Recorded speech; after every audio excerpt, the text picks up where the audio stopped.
Hello mga kabayan! Welcome back sa ating panibagong video, short video dito sa ating YouTube channel. So tagal ko din kayo hindi nakita mga kabayan.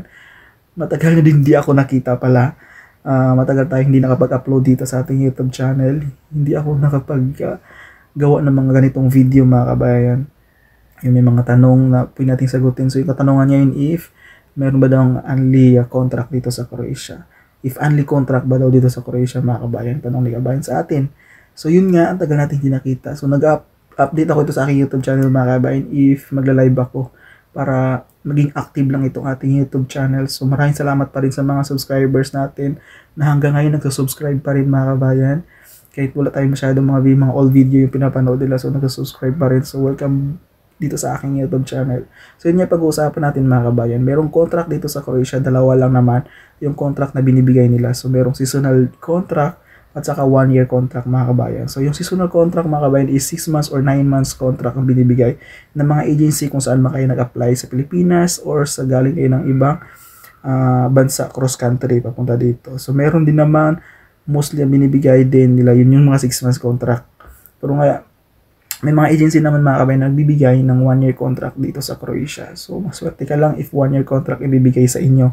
So mostly mga kabayan binibigay talaga 6 months or 9 months contract ang binibigay ng mga agency kasi nakadepende po yun sa inyong performance yung tinatawag nilang renewable yung contract niyo sa Croatia. So nakadepende po yun sa performance ninyo. If maganda performance nyo is magaling kayo magtrabaho, nagustuhan ng employer ng agency ninyo yung inyong trabaho, so ini-extend nila mga kabayan yung inyong contract dito sa Croatia. For example, may 6 months contract kayo or 9 months contract kayo pagdating nyo dito sa Croatia. If ma-end na yung season or seasonal job kayo mga kabayan, if nagustuhan kayo ng employer or agency ninyo, is i-continue nila yung contract ninyo in the next ma-expire na yung contract ninyo mga kabayan. So magiging 1 year na yan ang ibibigay sa inyo. So nakadepende po sa inyo yung inyong performance.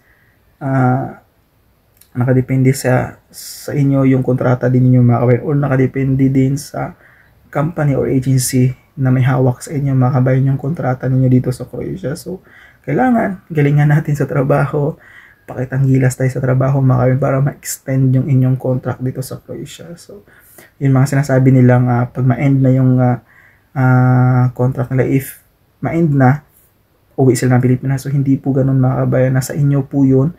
If ma-end na yung contract niyo, for example September or October ma-end yung contract niyo mga kabayan dito sa company or sa agency na in-apply ninyo, pwede kayo maghanap ng panibagong trabaho, pwede kayo maghanap ng bagong employer mga kabayan, as long as hindi pa expired yung ID niyo. So kasi mayroong rules sa Croatia, kailangan nakapag-apply na kayo before ma-expired yung kontrata ninyo. So kailangan mag-apply kayo mga kabayan, hindi pa expired yung ID niyo para ma-renew po ng panibagong employer niyo. So yun mga kabayan, sana makatulong sa inyo to ang video na to mga kabayan. And sa mga nagbabalak mag-apply dito, good luck po sa ating mga kabayan, and see you here in Croatia kasi marami ng mga Pilipino ito. Marami din naman kayo ma-apply mga kabayan ng mga agency papunta dito sa Croatia from Philippines or cross country mga kabayan. So yun lang. So sana makatulong kay kabayan ito. So yun nga, basta nakadepende sa inyo yung kontrata niyo sa inyong performance mga kabayan, ma-extend kayo or hindi. So yun lang mga kabayan. See you soon mga kabayan dito sa Croatia. Bye mga kabayan. Salamat sa panonood.